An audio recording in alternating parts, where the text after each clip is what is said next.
Meie järgmine kangelane ei ole sugugi vähem kuulus, kuid seda hoopis teises ringkonnas. Aastaid on peetud Meelis Laod Eesti allilma liidriks. Esimest korda lubab Meelis Lao kaamera oma koju ja räägib sellest, miks ta sellise tiitli on pälvinud. Eesti oma ristiisal käis külas Jüri Putsakov.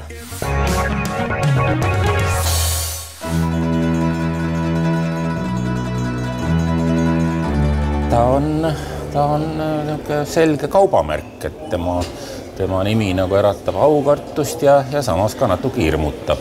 Dressipüksid ja nahkjope, see oli väga cool sel ajal. Temast ikkagi räägitakse kui Eesti ühest allilma liidrist. On seal mingi tõepõhi all?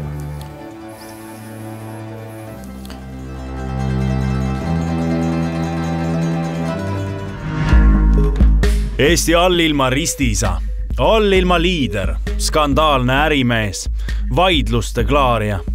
Mees, kes on 90-ndatel imekombel üle elanud 2 avalikkuseni jõudnud atendaadi katset ning kes on Eesti tänavatel 10 aastat liikunud soomustatud autoga. Mees, kelle 29. sünnipäeval viibisid nii Eesti kui Peterburi allilma liidrid ning keda buumi ajal peeti krooni miljardäriks. Mees, kes on olnud lähedastes suhetes Eesti suuremate ärimeeste, linnapeade ja riigitegelastega ning kelle vastu on huvi tundnud FBI. See mees on Meelis Lao, kes pole kunagi end avalikkusele avanud. Ja esmakordselt lubas kurikuulus mees telekaamerad enda lähedale, sest pole nõus kuvandiga, mille meedia talle aastatega omistanud on. Meedial on nii suur jõud, et ta võib teha inimesest mingi kuvandi, kas siis hea või halva. Ja see jääb külge. Ja see jääb külge minule, jääb külge inimestele, kellega ma suhtlen. Kuidagi, ma ei tea, kas sellest lahti saab, aga vähemalt rääkida inimestele lahti, et asjad ei ole päris nii. Eks ma hoian nagu hästi sellist madala profiili, et ma ei taha näidata, et ma olen seotud mingi ettevõtte või mingisuguse osaluse kuskil. Kuna selle kohe lüüakse tempel peale, et see peab olema mingi kriminaalse tegevusega seoses. No, ja sellega ma lihtsalt vean alt oma partnerid ja sõpru. Ma tekitan probleeme neile. No, selle asemel, et nagu vanasti, et ma sain asjasid nagu klaarida, ma tekitan neile juurde seda. No, mis nähtavasti oligi see mõte, et miks ma olin nõus rääkima asjadest nagu on. Et rääkima otse ja ausalt nagu on. Kes siis ikkagi on see mees, kelle nimi endiselt meediat ja avalikkust köidab? Ning mis on olnud põhjusteks, et veel tänagi saadab teda kahtlase allilma tegelase kuvand? Selleks, et vastused saada, alustame intervjuuga tema kodus, mille asukohta ta avaldada ei soovi. No, mingisuguse privaatsuse ma tahan, et ikkagi mulle jääks. Sest paratamatult, ütleme, käivad ka minu elu kaasas mingisugused, nimetame seda taagaks või nimetame seda mingisuguse mineviku vana elu, mingisugused sabad. Ja pigem ma nendest nagu hoiduks.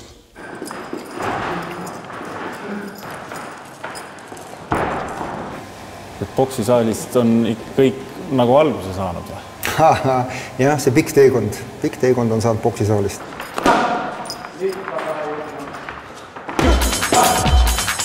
Meelis Lao on tegelenud boksiga 35 aastat. 90-ndatel tuli tal boksisaalis läbi hakata saama ka teistsugusesse ringkonda kuuluvate inimestega. Seltskonnaga, keda iseloomustavad teiste seas nimed nagu Nikolai Tarankov, Boris Malinovski, Oleg Lvov, mehed, kes asusid juhtima Eesti organiseeritud kuritegevust. See klubi oli kogu aeg täis sellised inimesed, kellest pärast räägiti Eestis. Seal oli boksisaal ja oli maadlussaal taga. Need kõik tundsid teedes, kõik olid koos. Kuidas sa ennast seal tundsid? Kuidas inimesed sinusse seal suhtusid? No, eks sa seal pead ennast tõestama, et kui sa oled seal selline nõrgukene äbarikkega, seal kellegi nagu respekti ära ei teeni. Ja minu mäletamis vöödabis ma olin ainus eestlane sellal seal. Samal perioodil sai Meelis Lao heaks tuttavaks ka eestlasest ärimehe, kunagise Eesti allmaa liidri Kalev Kurega, kes 2005. aastal maha lasti. Nende ühisest tutvusest pärineb Meelis Lao esimene ja ainuke kriminaalkaristus. Igal pool, kus ma loen Meelis Laost, eks ole, ja mis räägib nii-öelda Eesti siis, ütleme siis maffia või allilma ajaloost, meenutatakse sinu puhul 88. aastat, kus sa koos Kalev Kurega kohtu all olid? See oli veel helgel nõukogude ajal. Kuidas su tutvus Kalev Kurega üldse algas? Suht keeruline või selline, see oli suht ammu, aga suure tõenäosusega ma kuskil spordisaalis sain taga tuttavaks. See oli üks vana spordisaal Tartu maanteel, mida enam ei ole. Et vist seal. No, me olime head tuttavad temaga, jah. Mis seal 88. aastal siis juhtus? No, tegelikult oli case väga lihtne, et see oli selline nõukogude aja lõpupoole ja seal oli mingi tegemist mitme korteri vargusega, mis oli Kaleviga seotud. Tema elukaaslase ja siis, aga kuna sellel miilitsu sellega midagi tegemist teha ei tahtnud, no siis leidsime selle korteri varga ise üles või siis ütleme korteri vargad ja siis vestlesime nendega ise. Vestlesid ise? Seal oli mingi Männiku karjääri jutt ka vist? No oli midagi sellega seotud, jah. Et seal oli vaja vestelda? No valisime miljööd, kus jutt paremini mõjuks, jah. See oli puhas ainult vestlus või oli seal midagi muud veel? Kõik pisidetailid tegelikult pigem ma jätaks nagu rääkimata, aga vestlus toimus seal öötundidel. Ja said need vargad siis aru, et enam ei tohi nii teha? No, see on selline, ma teaks tüüpiline, aga päris tihti on niimoodi, et tegelikult pätid, röövlid, suured mehed varastavad, teevad igasuguse sigadusi ja siis, kui sa neist kõrvast haarad, siis hakkab kisa pihta, miilits. No, nii oli ka seekord. Kuigi me saime omad asjad lahendatud, aga kohtus käimisega siis pärast. Kalev Kurele mõistetigi aasta reaalselt Meelisele tingimisi vangistus. Samal ajal otsustas Meelis Lao tippspordiga lõpparve teha. Ütleme, see minu selline tippvorm sattus ikka sinna aega, kus Nõukogude Liit lagunes ja siis sa pidid ära otsustama, et kas sa nüüd üritad jääda sinna sporti, kus mingit tulevikku tegelikult ei olnud või siis hakata tegelema millegi muuga, kus nagu lootsid midagi nagu leida. Maailm muutus ja tänu selle maailma muutusele siis üritasid ka leida oma kohta seal. Kuna see oli selline, ma isegi ei oska öelda, võib-olla kujundlikult niimoodi, et vasikad olid talv läbi kuskil laudas ja korraga lükatakse uksed lahti ja nad pole näinud kunagi see, mis väljas oli. Ja siis sa käisid ja vahtisid ringi, üritasid kuidagi leida oma kohta seal. Oma koha leidis Meelis Lao ärimaailmas, kus kunagised boksisaalist tekkinud ja jäänud tutvused leidsid ka tulevikus hästi rakendust. Hakkasime kõigepealt Singapurist tooma faksimasinaid. Xeroxi koopiamasinaid, faksimasinaid, Bangkokist mingit tekstiili, mis hakkas pihta, see vist oli nõukogude aeg hakkas lõppema, segane aeg oli siis veel. Ja see kauba toomine oli tollal legaalne? Vist ei olnud eriti, aga seal oli igasuguseid. Toll tahtis oma, mingisugused kantpijad tahtsid oma. Ma mõtlen Venemaal. Ja. Tee peal. Ärimaailma sisenemine nõudis ka teatavat imidži muutust. Et kui ma olin nagu noorem, siis ma olin hästi selles suhtes kardinaalne, et on nii minu arvamus ja kõik.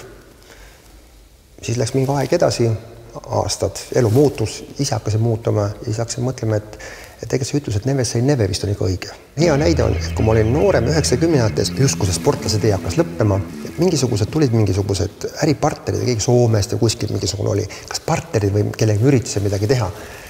Ja siis, aga sel ajal ma käisin dressipüksid ja nahkjope, see oli väga cool sel ajal.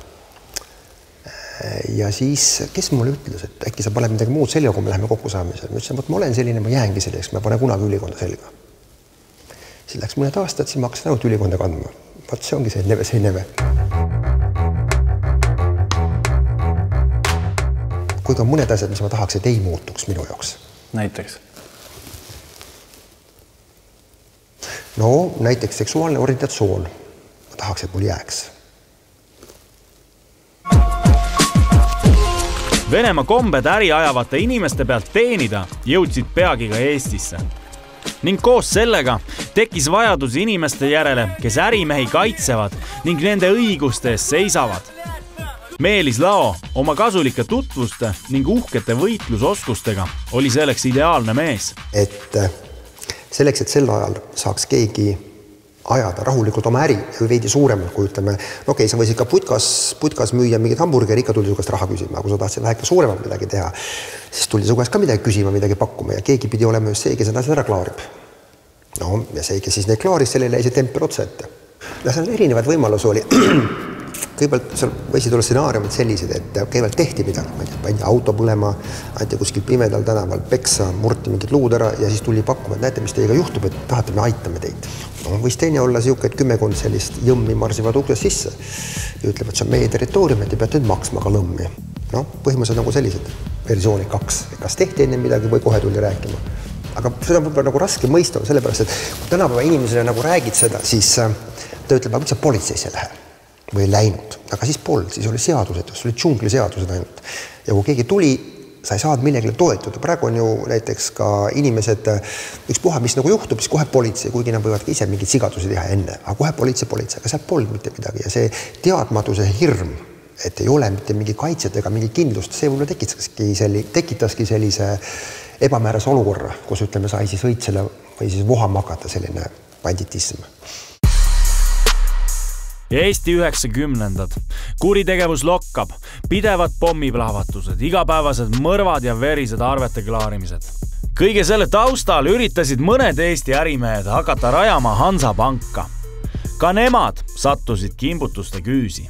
Tuli mingisugune hästi riietatud noor inimene minu juurde tavaliselt ja ütles, et ta tahaks laenu võtta.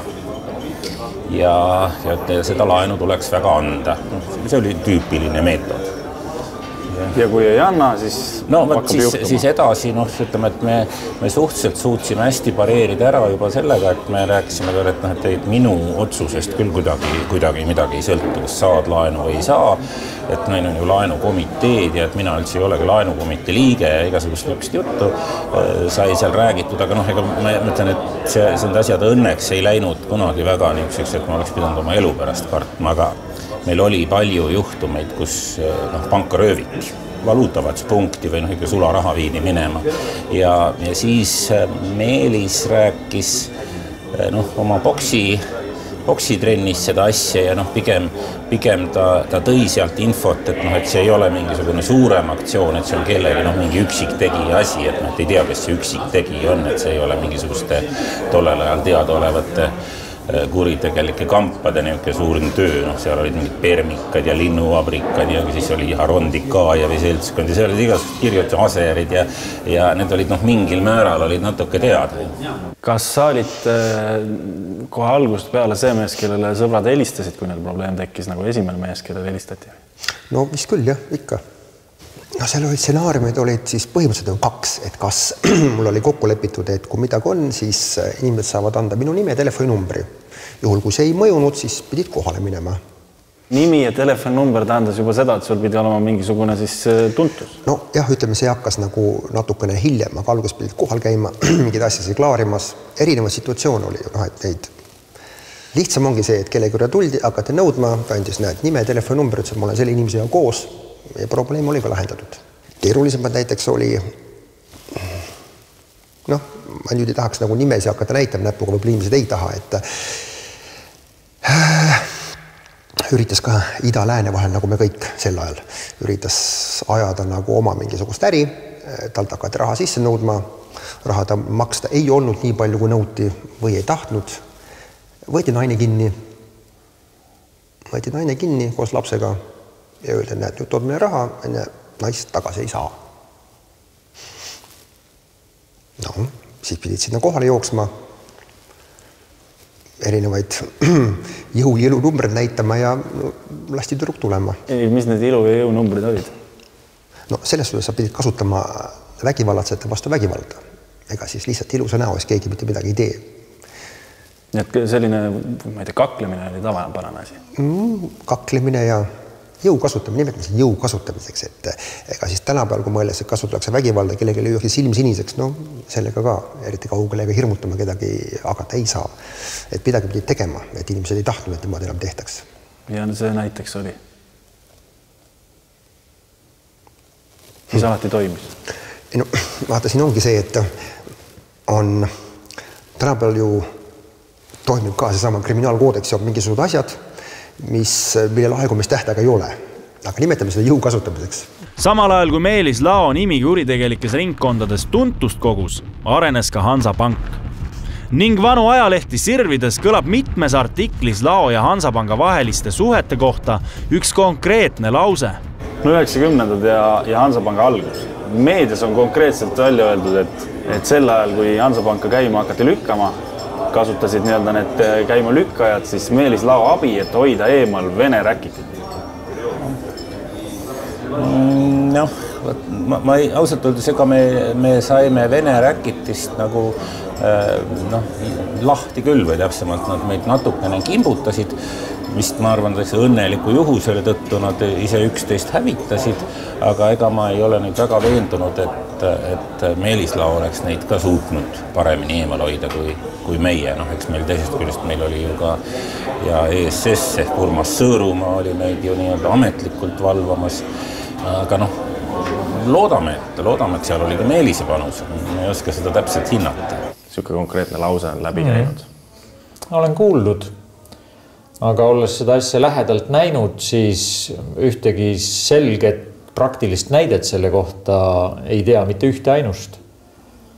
Sel ajal võimalik, et taustal see sama allmaailm võib-olla jälgis ka sel ajal nii meediat kui üldse seda, mis toimub, kes kellega käib. Mingisugune tausta mõju sellel kaasa arvatud Meelisel võis kergesti olla, aga mingeid praktilisi, ammugi mingeid kokkuleppeid või üldse mingisuguseidki seikasid sellel teemal ma küll ei tea. Mind on seostatud igasuguse rämpsuga, aga on nagu teatud asjad, millega ma ei tegele ja tegeleme ei hakka. Vahel on elus, et neve see neve, aga on mingid asjad. See on salakaubandus, need on narkootikumid, need on relvade kaubandus, prostitutsioon. Ma ei taha sellest kuulda midagi ja ma ei taha, et keegi minul tuttavateks oleks sellega seotud. Et midagi sellist ei ole siis kunagi olnud? Ei. See on stamp jutt, et kui öeldakse, et see inimene on paha, mingi kriminaal, siis järelikult ta tegeleb narkootikumid, relvad, prostitutsioon ja võib-olla veel midagi, salakaubavedu. Sa pead ju sellega tegelema, kuna sa oled ju paha, sa kuulud pahade kategooriasse. Nii lihtne see ongi ju, sellise stamp mõttemalli järgi. Temast ikkagi räägitakse, kui Eesti ühest allilma liidrist. On seal mingi tõepäi all? Kuna minust kui allilma tegelasest ei ole siiamaani räägitud, siis võib arvata, et ma ei tea lihtsalt. Teie nägemuses võis ta midagi sellist olla? Ei, minu arvates ta küll ei olnud. Et tal oli selles maailmas ka häid sõpru ja ta oli selgelt vähemalt nendel veel kuumematel 90-ndatel oli ta sellel teemal kindlasti keegi, kellel oli seal mingisugune mõju.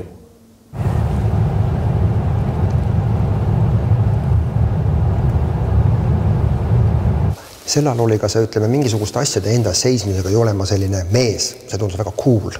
Siis mingisugune aeg hakati seda, et tegelikult sa oled ikkagi mingisugune pätt, sa oled mingisugune mafiooso, et see ei ole cool. Cool on hoopis olla pangas tööl, cool on nokitseda kuskil välja mõelda mingeid asju. Ma ei ole see. Siis ma üritasin seda imidžit endal nagu maha pesta või üritada käituda teistmoodi. Nüüd ma ei taha seda enam. See, mis oli, see ongi üks osa sellest, kelleks ma olen kujunenud. Ja ma ei kavatse seda varjata, ei peita. Ma olen see, kes ma olen.